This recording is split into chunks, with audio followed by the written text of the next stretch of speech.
please subscribe and don't forget to press the bell icon to get notified whenever we upload a new video. As always, banks are the center of a lot of conversation, whether it is NPAs and their resolution through the bankruptcy process, whether promoters can buy back their own assets, or whether it is the revamp and restructuring of public sector banks. Banking is in the eye of a storm, as always, and I have with me someone who has seen the banking sector through several cycles of upturns and downturns. Dr. Rangarajan, former Governor, Reserve Bank of India. Dr. Rangarajan, thank you very much for joining me. Well, the Finance Minister has clearly said that recapitalization will come with reform. According to you, what should be the one or two things that should definitely be part of reform while recapitalizing public sector banks? In a sense that the public sector banks have run into these problems because of the failure to conform to certain standards or prescriptions. Therefore, if you are trying to bail out or if you are trying to help the commercial banks, then this help should go hand in hand with what we consider to be the most important things that can be done to prevent such crises happening again. Therefore, one of the important things that we really need to focus on is what do we do about the organizational structure of the banks. The way in which we look at the public sector banks and how many should be there and how many should be merged with others. And then, of course, there is an overall question about how are the public sector banks managed. I think these are two sets of issues which we should address. Okay. One, looking at the size and the number of banks. Second, looking at the way in which the public sector banks should be managed. But which should be first at this juncture, sir? Because we have a large number of banks where the NPA percentage is above 10%. There are only a few which are even below 10%, and even they are above 5% in terms of NPA as a percentage of total loans. At such a time, can we wait for mergers for reform, or should it be structural reform first and then mergers?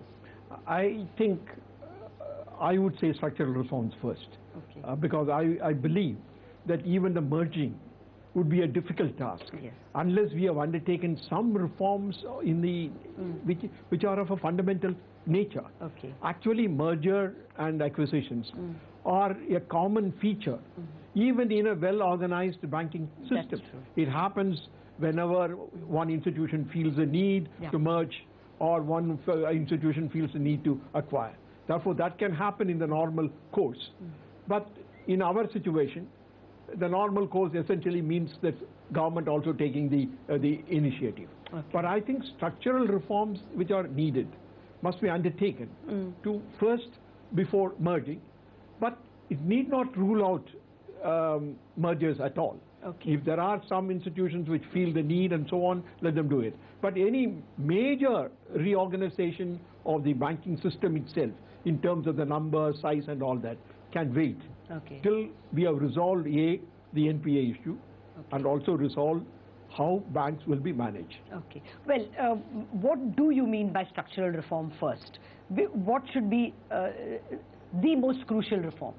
I think the management of the banks is a critical issue. I think even though certain things were laid out earlier, saying that we will reform the banks and so on, nothing has really happened. I mean, even now one hears about delay in the appointment of chairman or the managing director. Sometimes the banks are without the head for quite a long time. No, but even if they're appointed in time, is that reform enough? I mean, no, that is not enough. I mean, I'm saying that the relationship between the government and the bank must be clearly spelled out. Then there are other issues which are not so fundamental, but also how much time should we give to the bank chairman as a tenure? Okay. I mean, is there a minimum tenure? I mean, there have been instances and cases of people having had only 1 year or even less than 1 year. It was said at one time, in terms of the criteria, there will be some cutoff in terms of the age. But it was followed in 1 year or so, and then the next year it was given up. Therefore, the reform of the way in which the banks are being run is extremely important. Okay. And tenure is one. What would be the other? Would you say that government stake should come down just below 50, say to 49, so that they can recruit laterally? Right now, I mean, State Bank of India chairman, the former chairman, was bemoaning she couldn't even go to the universities and recruit fresh people from management schools. So if you're brought under 50, then you don't have these problems. Also, you don't have the investigative agencies, the CVC, constantly asking for reports. Is that part of your reform plan at all? Well, I think I will view the problem slightly differently. Yes, the facts that you presented constitute one angle to the approach of this problem. The other is somewhat related to the number of banks that the system should have. Basically, one can see that so long as the government has to have 51%, then the extent to which the capitalization of that bank can expand depends upon the ability of the fisc to contribute to that. I think, leaving aside ideology, purely from the point of view of the ability of the fisc to finance all these banks, to capitalize all these banks adequately, we should move away, first of all, from not having all the banks, keep some banks, others you let it go below 51%, and contribute whatever capital that you can do. I think that is one thing, but that's a purely pragmatic way of looking at the problem.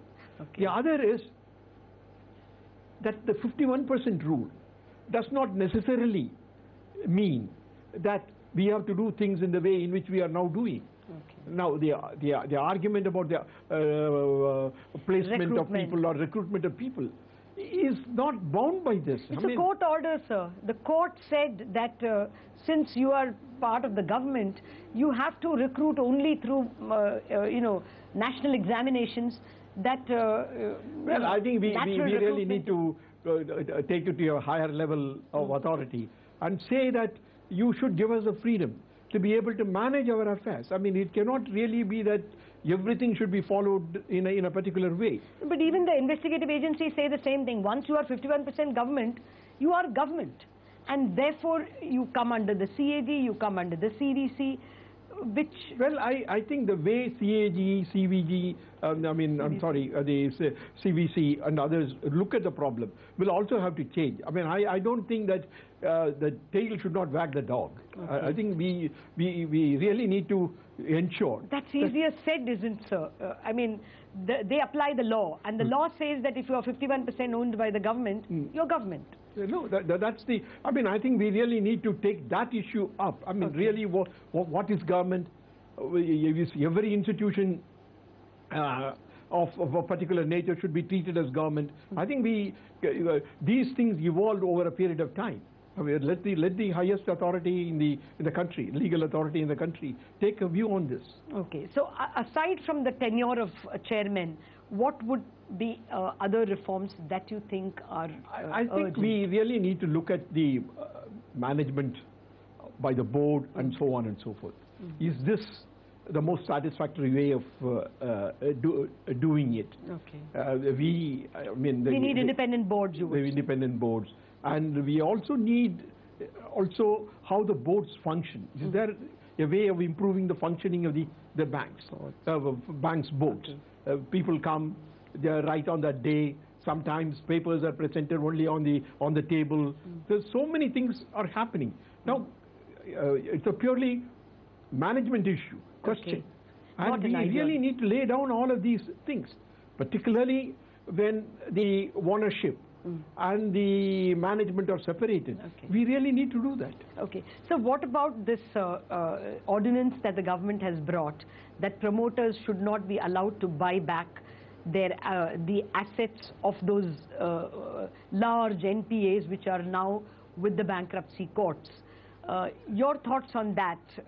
Well, my immediate reaction is that it doesn't appear to be a wrong thing to do. I mean, because if a set of people have been responsible for getting the institution into a bad shape, into a bad situation, to enable the same to come back and bid through the route doesn't appear to be right.